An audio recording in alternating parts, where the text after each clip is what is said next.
G'day mates, Trey Reed here for RegenAG Nation. Just keeping it fun for you out here in the fields.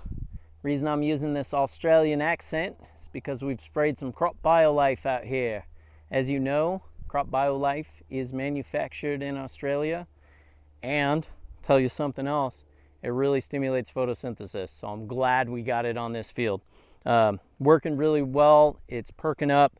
Almost everywhere we've sprayed it this year, we've really been able to increase photosynthesis, so we're loving that product. We are thankful for those guys for bringing it to our attention, and our growers appreciate the use of it. Got you out in onion fields again, week 5. Wanted to let you know what we're doing. Okay, so on these onions, about this stage where they're at, we start to get some waxy layers on these leaves. We're just about done with foliar sprays because we really don't see the benefit later on in the season. At this time, the biology is really cranking anyways. The root system's really good. The soils are warming up, and we're really feeding that plant the way that it should be, which is through the root system. But just fun fact for you, almost any crop will really react well to an early season foliar.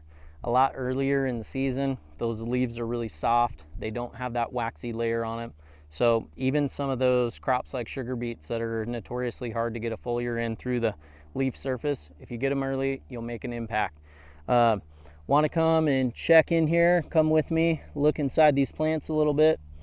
So you can see we got just a few nymphs in there, maybe an adult or two. Look at a plant like this, we got one adult, a couple of nymphs in there. Really not bad, all things considered. Something we've been doing with the onions this year, which is unique, is we've been using a Cold Press Neem. We've put that through the drip. We've also sprayed it over the top. It's a really good product because it's not persistent in the environment. It's gone in about 14 days. Really disrupts these cycles with these nymphs and eggs and adults. And so we can use responsible products like that, get a great kill. So far, so good. It's worked really well. So we'll stay on top of that, let you know what's going on. We've also put some phosphate in through the drip system here. We've seen that the root systems have really picked up and jumped since we've done that. The plant's starting to elongate a lot more. We're getting more leaf tissue. And fun fact for you with phosphate, it's a really big driver of energy in a plant. ATP, which is the energy molecule that the plant has created, is stimulated by phosphorus. And out here in these Treasure Valley soils, we have such high calcium levels, so it's really tough to get phos into the plant. We like to hit the early season foliars. We like to maybe put something through the drip. Some situations where we can band, we don't like to broadcast and just spread it out because we feel like we don't get a great bang for our buck there. Phosphate doesn't want to move. So anyhow, just looking at the plant condition, we're warming up, so we're not quite as concerned about fungal pathogens like we were earlier in some of these scouting videos. We're still watching out for all those kind of things. We're keeping an eye out for some tip burn.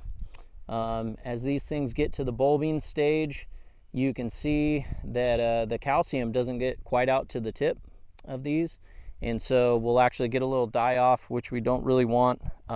You can put some calcium into the plant right before bulbing. Makes a tremendous impact for pushing that with the water. So if you got any questions, hit us up.